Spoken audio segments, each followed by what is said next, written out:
Hello students, how are you? Again Santosh Gautam is here from USPC Jain Public School.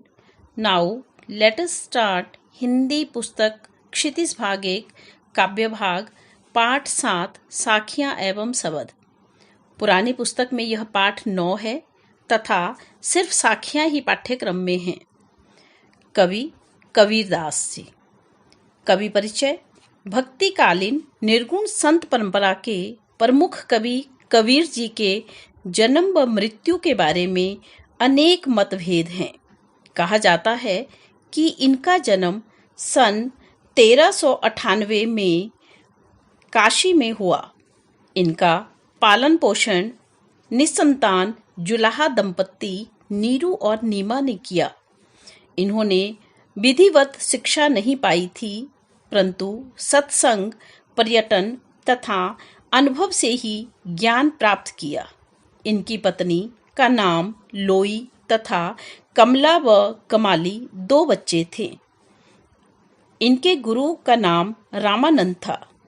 सन 1518 के आसपास मगहर में इनका देहांत हो गया।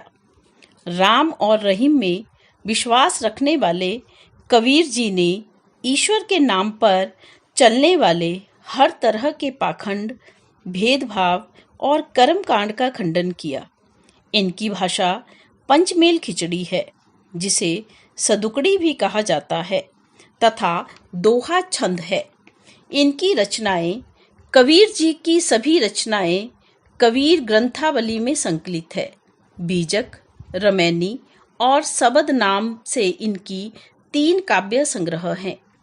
गुरु ग्रंथ साहब में भी इनकी कुछ रचनाएं संकलित हैं। कबीर की साखियों का प्रतिपाद्य। कबीर की साखियों में प्रेम का महत्व, संत के लक्षण, ज्ञान की महिमा, बाहरी अडंबरों का विरोध आदि भावों का उल्लेख हुआ है। इनकी साखियों में आत्मा परमात्मा के स्वरूप, ईश्वर प्राप्ति का साधन, हिंदू मुस्लिम एकता, संसार की नश्वरता आदि बातों को उदाहरण शैली में समझाया गया है। आइए पढ़ें कबीर की साखियाँ। मान सरोवर सुभर जल, हंसा केली कराही, मुक्ता फल मुक्ता चुगई, अब उड़ी न जाही। शब्दों के अर्थ। मान सरोवर मन रूपी सरोवर, सुभर अच्छी तरह भरा हुआ या पवित्र, हंसा हंस रूपी साधक, केली क्रीड़ा या खेल, मुक्ता फल मोती रूपी फल या प्रभु की भक्ति, मुक्ता साधक, अनथ अन्य कहीं। इस साखी में संत कबीर ने आत्मा परमात्मा के रहस्य को स्पष्ट किया है। कबीर जी कहते हैं कि मन रूपी सरोवर स्वच्छ जल से पूरी तरह भरा हुआ है। हंस रूपी साधक इस जल में क्रीड़ा करता रहता है और उसे इसी में आनंद की प्राप्ति होती है। वह साधक इसी क्रीड़ा से मुक्ति रूपी फल अर्थात प्रभु की भक्ति रूपी मोती पा लेता है, और वह साधक रूपी पक्षी उड़कर अन्य कहीं और नहीं जाता। भाव यह है कि आत्मा परमात्मा का ही अंश है और वह हमारे मन में ही विद्यमान रहता है। इसे ढूंढने के लिए कहीं और जाने की आवश्यकता नहीं है। अलंकार। मान सरोवर में रूपक अलंकार, मुक्ता फल मुक्ता चुगई में यमक अलंकार, हंसा केली कराही में अनुप्रास अलंकार। अगली साखी। प्रेमी ढूंढत मैं फिरऊ, प्रेमी मिले न कोई, प्रेमी कऊ प्रेमी मिलई, सब विष अमृत होई। शब्दों के अर्थ। प्रेमी ईश्वर प्रेमी, भक्त प्रेमी। फिरऊ घूमता हूँ, विष जहर अर्थात बुराइयाँ, अमृत सुधा अर्थात अच्छाइयाँ, होई हो जाता है। इस साखी में कबीर जी ने आत्मा परमात्मा के मिलन से जीवन में होने वाले प्रभावों को स्पष्ट किया है। कबीर कहते हैं कि मैं अनेक स्थानों पर अपने प्रेमी अर्थात ईश्वर को ढूंढता फिरा, पर मुझे कहीं भी ईश्वर प्रेमी नहीं मिले। यह सत्य है कि जब भक्त प्रेमी को उसका ईश्वर प्रेमी मिल जाता है, तब सभी प्रकार का विष अमृत हो जाता है, अर्थात मनुष्य की सभी बुराइयां समाप्त होकर अच्छाई में बदल जाती है और उसे आनंद की प्राप्ति हो जाती है। भाव यह है कि ईश्वर के दर्शन मात्र में ही व्यक्ति का चित्त निर्मल हो जाता है तथा वह सभी विकारों से मुक्त हो जाता है। अलंकार प्रेमी ढूंढत मैं फिरो में श्लेष अलंकार। प्रेमी अर्थात प्रेम करने वाला और सच्चा ईश्वर भक्त। प्रेमी को प्रेमी में अनुप्रास अलंकार। अगली साखी हस्ती चढ़िए ज्ञान कऊ सहज दुलीचा डारी स्वान रूप संसार है भूखन दे झक मारी।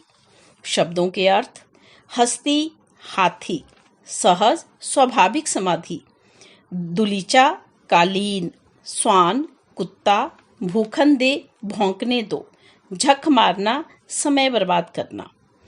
इस साखी में कबीर जी ने ज्ञान के महत्व को समझाते हुए कहा है कि ईश्वर प्राप्ति में ज्ञान ही प्रमुख आधार है।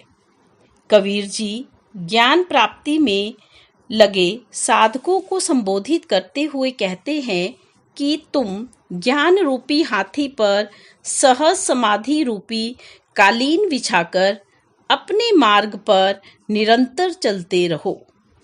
यह संसार कुत्ते के समान है जो बिना उद्देश्य से भौंकता रहता है, अर्थात साधक को ज्ञान प्राप्ति में लीन देखकर दुनिया वाले अनेक तरह की उल्टी सीधी बातें कर अपना समय बर्बाद करते हैं, परंतु ऐसे लोगों की निंदा की परवाह नहीं करनी चाहिए।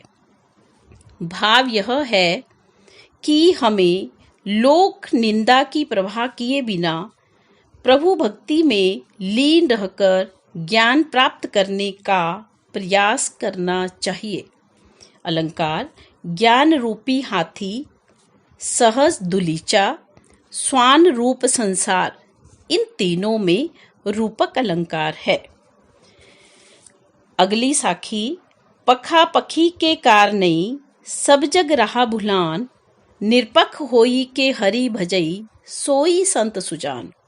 शब्दों के अर्थ पखा पखी पक्ष विपक्ष, भुलान भूल जाना, निरपख निष्पक्ष भाव से, सोई वही, सुजान ज्ञानी।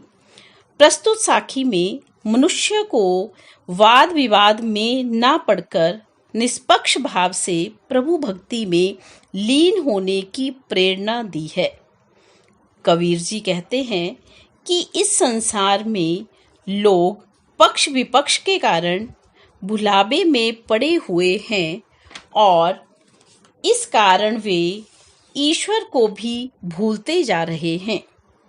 जो व्यक्ति निष्पक्ष भाव से ईश्वर का भजन करता है वही सच्चा संत और ज्ञानी है। भाव यह है कि मनुष्य को पक्ष विपक्ष अर्थात हिंदू मुसलमान के चक्कर में ना पड़कर सच्चे मन से तथा निष्पक्ष भाव से प्रभु भक्ति करनी चाहिए। अलंकार पखा पखी, सोई संत सुजान, दोनों में अनुप्रास अलंकार है। अगली साखी हिंदू मुआ राम कही मुसलमान खुदाई कही कबीर सो जीवता जो दुहु के निकटी ना जाई। शब्दों के अर्थ मुआ मर गया, सो जीवता वही जीवित है, दुहु दोनों, निकटी पास नजदीक, जाई जाता है। प्रस्तुत साखी में कवि जी ने सांप्रदायिक एकता की भावना पर बल दिया है। कबीर जी कहते हैं कि हिंदू राम का जाप करते हुए तथा मुसलमान खुदा की बंदगी करते करते मर मिटे, लेकिन वास्तव में राम और खुदा तो एक ही हैं। कवि के अनुसार जो व्यक्ति राम और खुदा के चक्कर में ना पड़कर सिर्फ प्रभु की भक्ति करता है वही सच्चे रूप में जीवित है तथा उसे ही सच्चा ज्ञान प्राप्त होता है। अलंकार कही कबीर में अनुप्रास अलंकार है। अगली साखी कावा फिरी काशी भया रहमी भया रहीम मोट चून मैदा भया बैठी कबीरा जीम।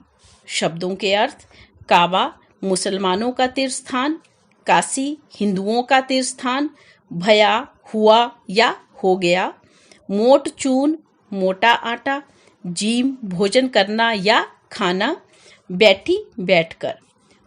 प्रस्तुत साखी में कवि ने अलग अलग धर्म व संप्रदाय के लोगों को आपसी मतभेद भुलाकर मिलकर प्रेम से जीवन व्यतीत करने की प्रेरणा दी है। कबीरदास जी कहते हैं कि साधना की चरमावस्था में साधक के लिए काबा काशी जैसा हो जाता है और राम रहीम का रूप धारण कर लेता है, अर्थात दोनों में कोई अंतर नहीं रह जाता। सभी में एक ही ईश्वर का वास है।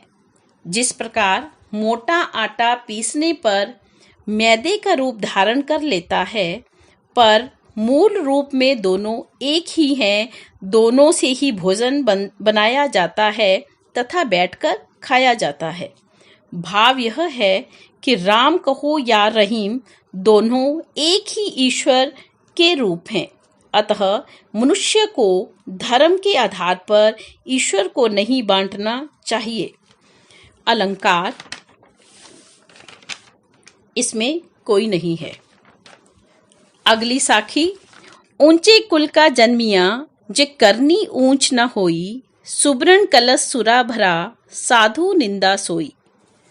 शब्दों के अर्थ ऊंचा कुल अच्छा खानदान, जन्मिया पैदा होकर, करनी कर्म, सुब्रण सोने का, कलश घड़ा, सुरा शराब, निंदा बुराई, सोई उसकी।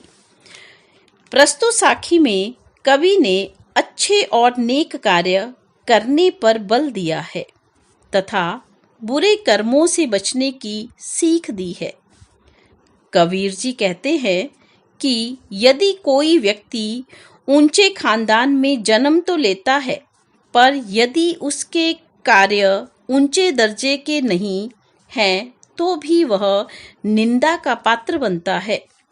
कबीर जी उदाहरण देकर समझाते हैं कि यदि सोने के कलश में शराब भरी हुई है तो भी साधु जन अर्थात सज्जन लोग उसकी निंदा ही करते हैं। सोने के घड़े में होने के कारण शराब अच्छी नहीं हो जाती। भाव यह है कि व्यक्ति की पहचान उसके कर्म से होती है, जन्म से नहीं। अतः व्यक्ति को हमेशा अच्छे कर्म करने चाहिए।